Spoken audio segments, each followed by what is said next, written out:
Hello and welcome to this video in which we're going to learn how to scale up company-wide agility whilst avoiding the most frequent errors.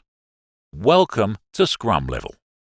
A little over 30 years ago, in companies such as Honda, Canon, NEC, Fuji, Xerox, HP, EPSON and 3M, a new form of organization and teamwork emerged called Scrum.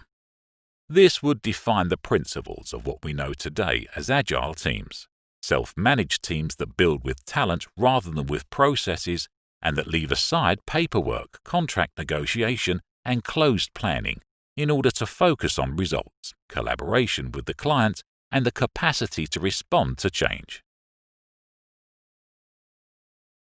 Since then, companies have seen the efficiency and innovative value of these teams, and now they want to replicate it throughout the entire organization. The proposals to achieve this are based on scaling up the agility frameworks that the teams have been using.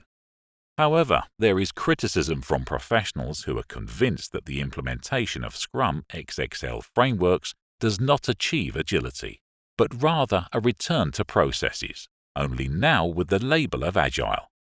They suggest that the agility of a company does not depend on work practices, but instead on culture. The truth is that both proposals make sense, but in order to understand why a framework of scaled-up practices may be the solution or the wrong strategy, or why a cultural change instead of improving the functioning of the company may disrupt it, it's necessary to analyze the aspects of the company separately. The operational, production, and the organizational elements that define and manage the culture, structure, and business model. The impact of agile practices and their principles on the development of the company's product is examined on the one hand, and on the other hand the willingness of the organization's ownership to introduce and support changes in the business structure or model, as well as the knowledge of the implications of those changes.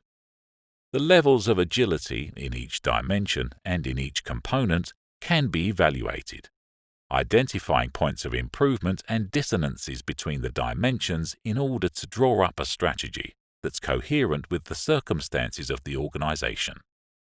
Scrum level is a model for evaluating and improving organizational agility, which can be used freely to design the most appropriate strategy for the characteristics of the company and its product.